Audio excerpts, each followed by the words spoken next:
जहाँ तक अज़मा ने बात की कि मुज़ाकराती कमेटी की मुलाकात में, ये तो मुलाकात करवा ही नहीं सके।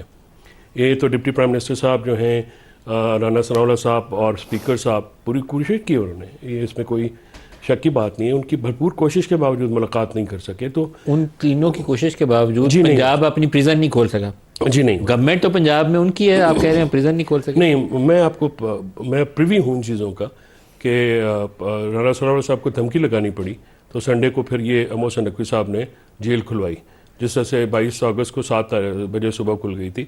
तो नून लीग को तो, क्योंकि बुनियादी तौर पर देखिए, जब आप आवाम के वोट से नहीं आते हैं तो नदीम साहब फिर आप, राणा साहब ने क्या धमकी लगाई, ये बातें मेरे उन्होंने ये कहा था कि जो मेरी इतला है, और मेरी इतला काफ़ी साहिब होती है, उन्होंने कहा कि फिर मैं ये कहूँगा कि हुकूमत तो नाकाम हो गई ज़रा, अगर आप मुलाकात नहीं करा सकते। तो राना साहब की तरफ से, राना साहब का मैं देखें, वो हमारे बिल्कुल स्टॉन्च अपोनेंट, फिर राणा साहब के कहने राना से साहब का, लेकिन जो मोहसिन नकवी साहब ने जो प्रिजन का दरवाज़ा मतलब खुलवाया, वो उन्होंने कहा, जो मोहसिन नकवी साहब ही तगड़े हैं ना इनमें, बाकी तो सारे पीछे हैं ना। वो तो शुक्र है शहबाज शरीफ को उन्होंने वज़ीर आज़म रखा हुआ है, वरना वो खुद भी आ सकते थे।